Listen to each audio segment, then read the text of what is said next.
Okay, now we are going to learn how to factor quadratic equation or quadratic expressions when a is not equal to 1.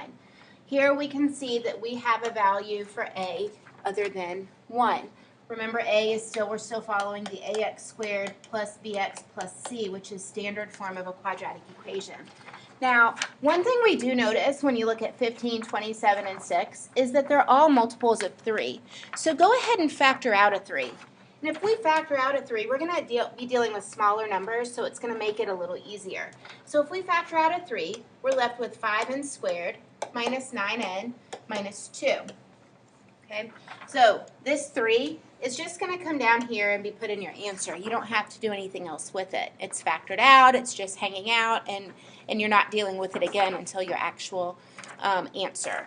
So now I have to figure out what two numbers give me a product of negative 10. So I'm looking for two numbers with a product of negative 10 and a sum of negative 9.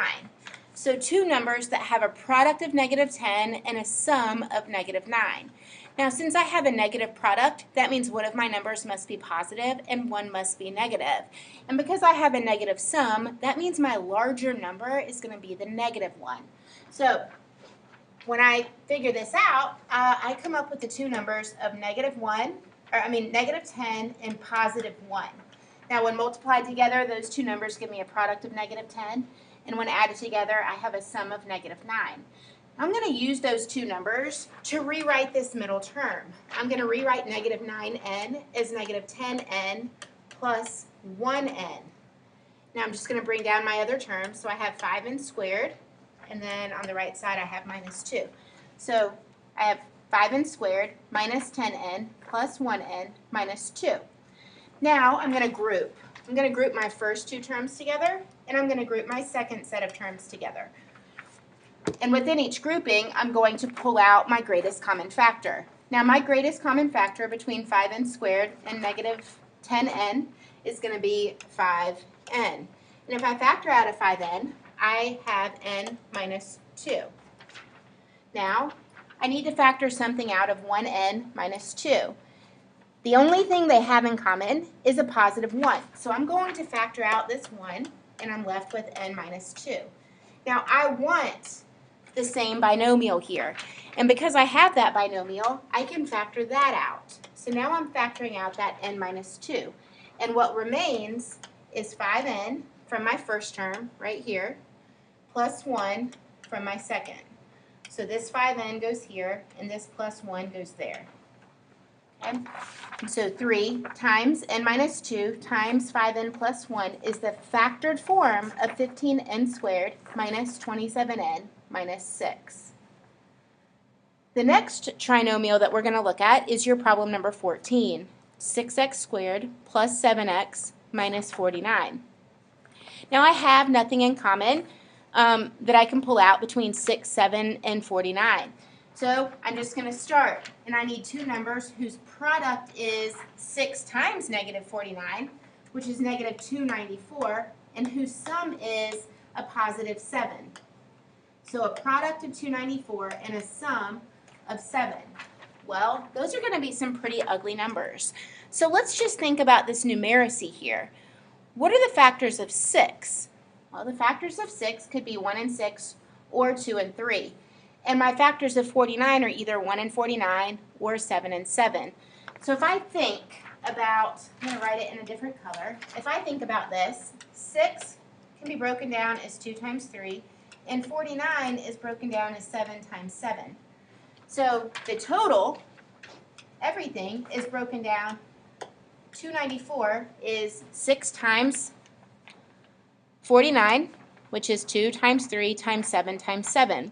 So if I need a difference of 7, that means I can either say 2 times 7, right? And then 3 times 7. So my factors could be 14 and 21. And if I multiply those together, I'm going to have 294. And if I add those together, well, I still need to deal with these positive and negatives. But I know I need a positive sum, so I'm going to make this a negative 14. So now negative 14 plus 21 is positive 7, and negative 14 times 21 is a negative 294.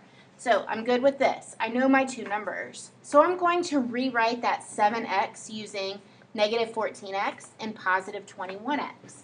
So if I do that, I have 6x squared minus 14x plus 21x minus 49. Okay? Again, you're going to group. You're going to group your first two terms together, and you're going to group your second set of terms together.